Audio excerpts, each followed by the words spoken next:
Since it was founded in 2012, technology startup Canva has experienced a meteoric rise to become a $40 billion company, having raised capital from some of the biggest investors in the world. Founded on the principle of helping everyone design anything and publish anywhere, few companies have grown so significantly in such a short space of time. So I'm delighted to be joined by Canva's Chief Product Officer and co-founder, Cameron Adams.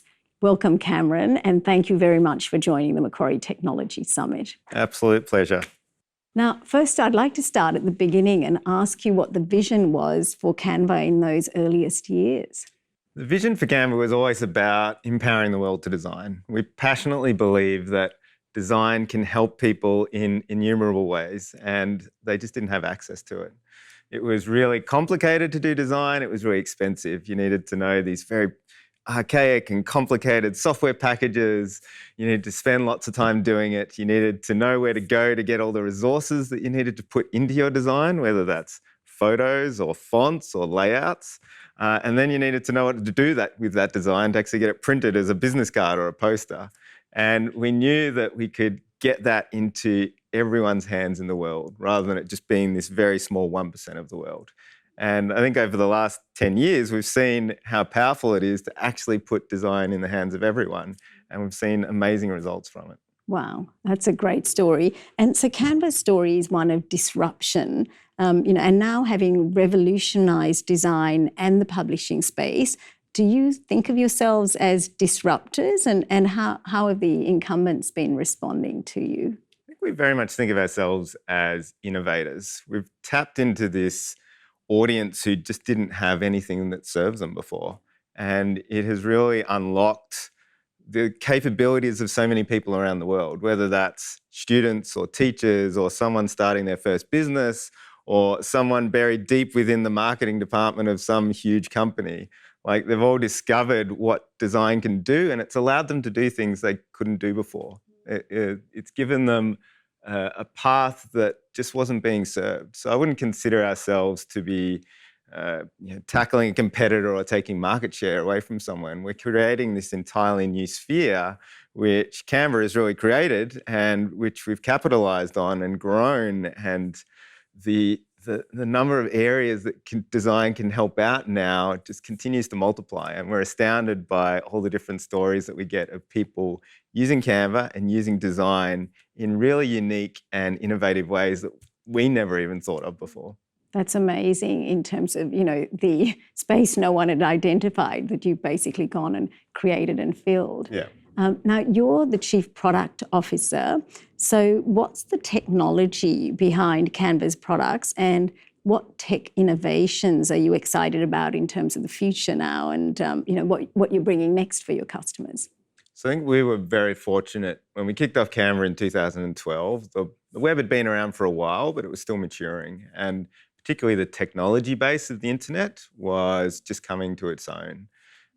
The capability to design something in your browser wasn't possible before 2012. So it was this sweet spot where the underlying technology made it possible to actually have a great design experience in the browser. And we created the Canva product. And I think we're really fortunate to start on the web as opposed to an app, because the web is an amazing platform for sharing and collaborating, which has really fueled Canva's growth over the last 10 years. And I think being a web native product means that we're primed for the collaboration that you need in 2022, particularly with the shifts that we've seen in the last 2 years around people working from everywhere and not being in the same room. And having that platform that just makes Canva infinitely shareable and a brilliant team-based product has served us well. Over the years, on top of that kind of core technology, we've also built really powerful engines for localization, which has again been a really pivotal point for Canva, where we've moved beyond just your traditional English-speaking markets of the US, Australia, the UK. And now the majority of Canva users are using it in a country where English isn't the primary language. I think it's upwards of 80% of Canva's user base is outside those traditionally English-speaking countries. And we kicked off that strategy in 2016 of wanting to truly empower the world to design and getting Canva into all these different languages. We're now in over 100 different languages and in 190 different countries. Oh my goodness. And that's only been possible through the efforts of our localization and internationalization teams, who've not only focused on making the product available in different languages, but also the content and the way that we communicate with our customers. Content is a really key one because in order to design things, you need the content to put into that design, whether that's photos, illustrations, even different fonts you might need for different languages. So the availability of all that content around the world means that someone in Brazil who's running their store there has exactly what they need for their culture, their society, and their community. And it's different in every place you go. It's actually fantastic to see the way that Canva is used differently all around the world.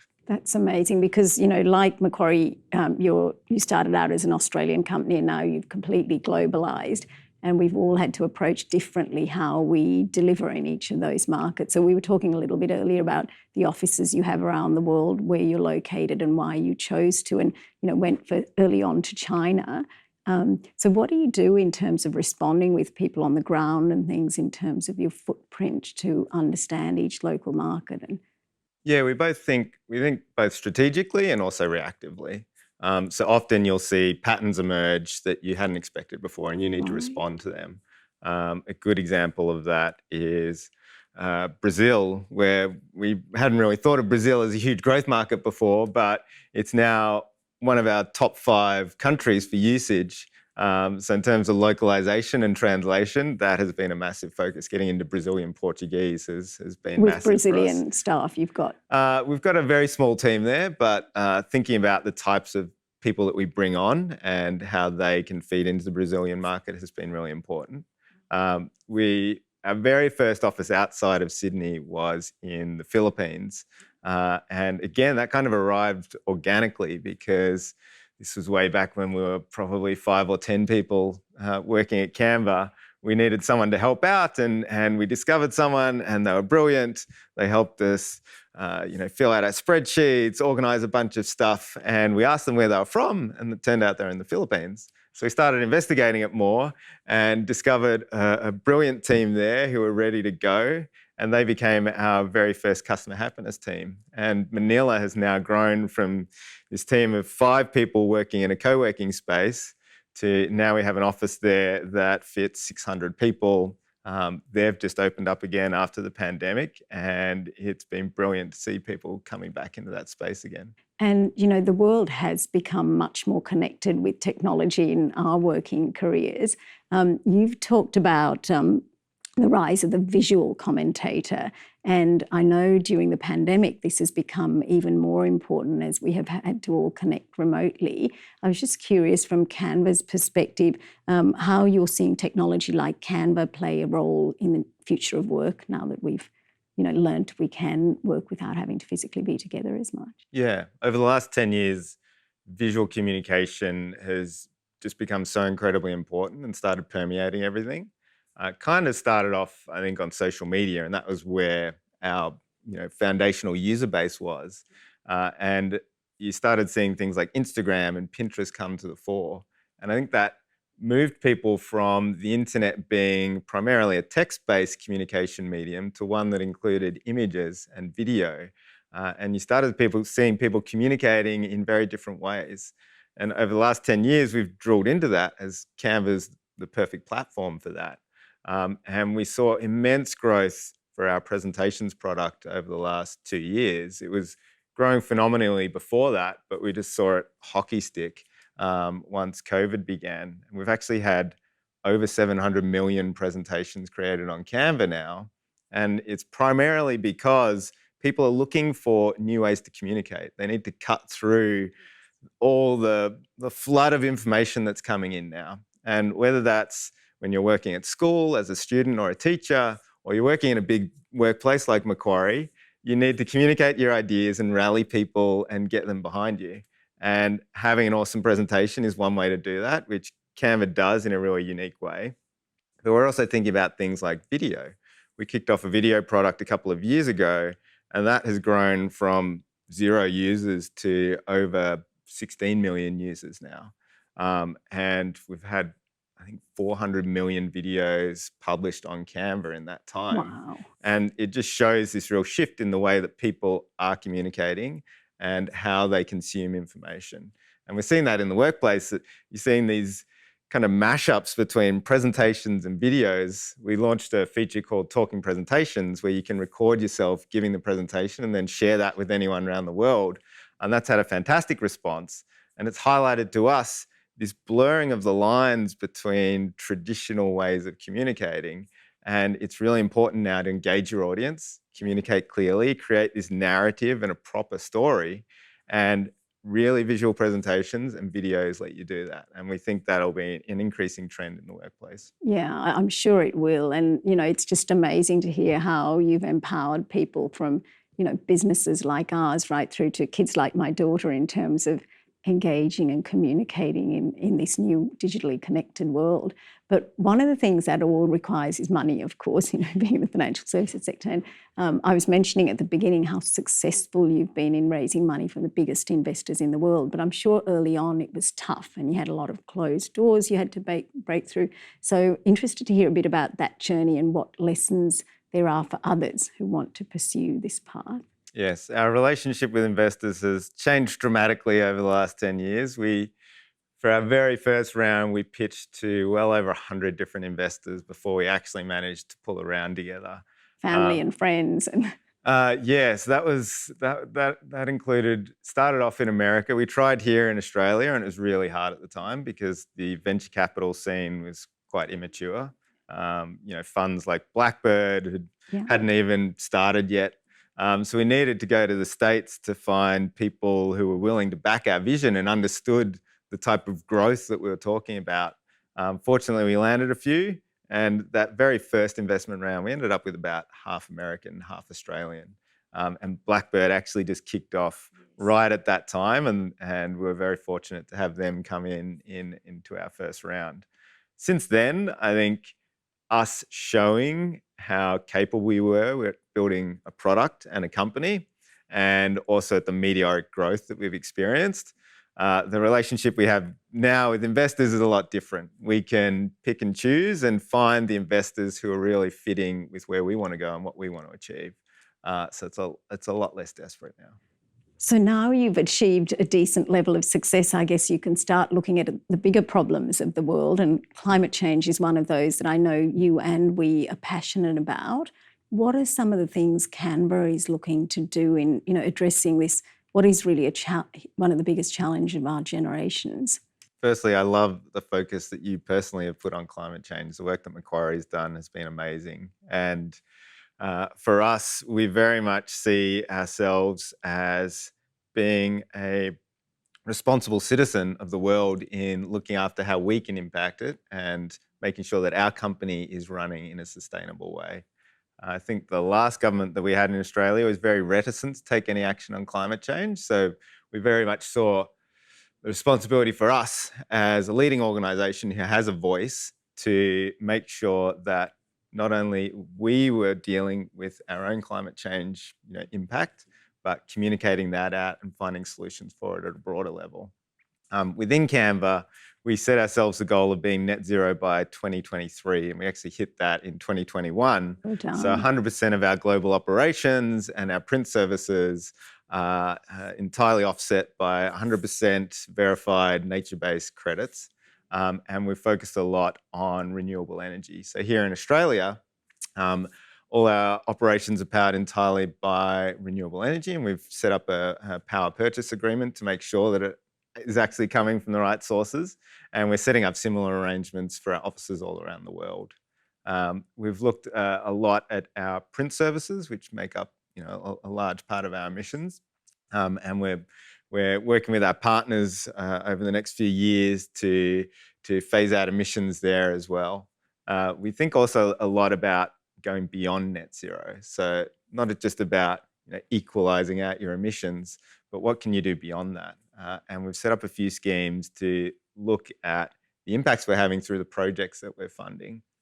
And that's based on 3 different pillars. We want to encourage regeneration, biodiversity, and Indigenous livelihoods. So each of the projects that we back has to talk to those three criteria and make sure that not only are we bringing down carbon, but we're also making the world a better place on all levels. We also encourage all of our staff to come up with great ways that they can be a force for good, which is one of our values. So they're constantly thinking about how we can have a greater impact through the decisions that we make. And one of those schemes that came out of that was our Print One, Plant One project. So anytime someone orders a print through Canva, we plant a tree, and that's actually resulted in 3.5 million trees being planted over the last couple of years. Wow, that is amazing. Very pleased to hear that, and really keen to partner with you on doing more in this space. But tell me more broadly in terms of the community. Technology companies are some of the biggest philanthropists in the world, and it makes sense because technology is having so much social impact. So I was just interested in terms of what Canva is doing there. Fantastic work, but can you tell us a bit more broadly what Canva is doing for the community, because it's really setting an example? Yeah, we think about that, I think, on two different levels. There's the community that kind of sits around the different offices that we have in the world. And then there's the global impact that we can have as a truly global company. We encourage each of the offices that we have, whether that's here in Sydney or Manila or Austin in the States or Beijing in China, to think about how they can get involved with their community and how the office impacts the area around them. Here in Sydney, we've got this great space called the Canva Space, which is down the bottom of the office, and it's open for anyone to come in. They can get a coffee, they can get some food, and we have lots of workshops there that invite the community in and teach them not only about design, but sustainability, whole range of topics. And we have lots of community groups that can use that space for their own ends. In Manila, they focus a lot on the rural areas around them. So they often go out for medical drives, vaccinations into villages, and they have an incredible team who always respond when there's a natural disaster in the Philippines. So when there's hurricanes there, when there's earthquakes, volcanoes, they respond, and the Vibe team, both here in Sydney and Manila and everywhere else, are always amazing in their response to a crisis. So throughout the pandemic, the kitchen here, who obviously had no one to feed, kind of turned into a community kitchen that was creating meals for the community here in Surrey Hills. I think they put out over 20,000 meals in that time. So we're always thinking about that impact that we can have, and the global level is the biggest area where we can have an impact. And we're constantly thinking about different ways we can do that. One of those is through our not-for-profit program. So we give Canva away entirely for free to any nonprofit anywhere in the world. And that program now has over 230,000 nonprofits using Canva through it, which means that that's 700,000 people who don't have to spend a lot of time thinking about the content they're creating or coming up with the designs. They can quickly use Canva, get that done, and then go back to thinking about how they're actually being a force for good and the impact that they can drive through their real mission for their nonprofit, which might be feeding the homeless, working on human rights, curing different types of cancer. So we just want to empower those people to forge on their mission and not have to worry about how they're communicating visually. That also flows through into education. Education's a massive thing for us. Students and teachers are our biggest cohort of users. And we have Canva for Education, which gives Canva away for free to those students and teachers, and gives them a tool where they can learn better and teach better. And some of the stories that we've got from students and teachers, particularly through the pandemic, and how they've used Canva to engage their students and communicate their learnings better, has been incredible. Wow. Another thing I guess we have in common, because we also engage in the community by letting our local teams think about their community needs and empowering them to get on with stuff. But it's so impressive that in such a short life, Canva has grown to having that incredible impact on community beyond what you're doing with the technology and the business. Well, it's awesome to hear that Macquarie is doing that as well. Yeah, 53 years old we are a bit. But so tell me, what's next now for, because you've achieved so much, but for Canva, for your technology, what you see doing for your customers, where are the next plans from here? I think we kind of feel like we're only just getting started. We started out with this mission of empowering the world to design, and we know that design can have an impact across so many different areas of the world and different ways of working. And we've only kind of scratched the surface on that. So Canva is used a lot for marketing, for presentations, and now for video. And we're going beyond that now into the workplace, into websites, into whiteboarding and collaboration. And that's just rolling out now. And we think that Canva can have a huge impact in the workplace and in institutions like schools and universities by bringing people together and helping them communicate together. Because I think the key to the future of humanity is collaboration and the ability to take a massive idea, bring people in on it, and have them contribute to this greater good. And visual communication is going to lead the way in that. Like that's how we're going to communicate and how we're going to get things done. Yeah. We're also thinking about education and how we can leverage Canva to teach in a different way, engage students, and give them a model that helps them adapt to this new world that we're going into. I don't think the old models of teaching and education fit us anymore. The world is changing rapidly. People need to be incredibly resilient, learn on their feet, and adapt to the world. And to do that, they need to be driven, they need to be able to communicate what they're thinking, and they need to be able to interact in a much more collaborative way than the classrooms that you and I grew up in. Yes. And Canva's leading the way there. Like the excitement that we see in students who are able to use Canva in the classroom and the enthusiasms that teachers have for teaching in this way, it's just incredible. So I always love going to visit a school and seeing the kids using Canva. Right. So 10 years on, still a startup and early days Very by much the so. sounds of it, the world ahead of you. And I guess I had one last question to throw to you, which is in relation to the Canvas of tomorrow, to young people out there that are thinking, well, how do we build something like this? You've certainly shared a lot in terms of the journey and what sort of key things, but are there a few points? I'm sure you get asked this question a lot, do you? I think the one thing I've learned through Canva, well, not the one thing, but one of the big things that I've learned is you need to have huge ambition.